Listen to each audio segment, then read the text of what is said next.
You're thinking about starting the marriage green card process. Where do you start? Well, unfortunately, there's a lot of different things you got to be aware of before you make your first step. So let's go through some here and then download our guide, the Ultimate Marriage Green Card Guide at marriageimmigrationlaw.com. That goes through it all free. But first and foremost, you got to decide whether you can do a fiance visa or a marriage case. Now, fiance visas are only for US citizens. If you're a green card holder, you're getting married, you can't use that option.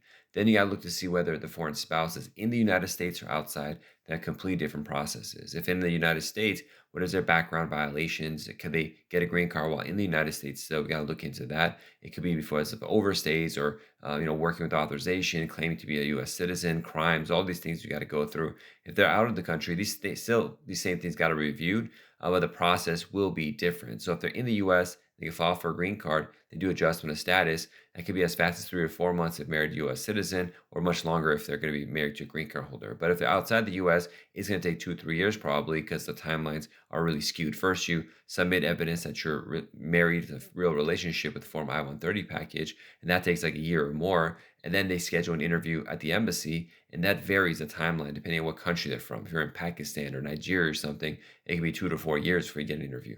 But if you're from, London or something like that, it could be a couple of months. So about a year and a half is the minimum. We in most of these marriage green card cases, closer to 2 years, and in some countries 3, 4. And if you're married to a green card holder, maybe even longer. That's going to be sped up. This last couple of months, it got faster.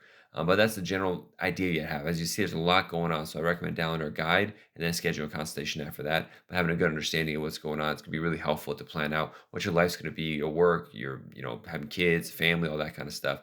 Having realistic timelines that are not oversold just to close your deal with you is really important. That's why I like to keep it real with people.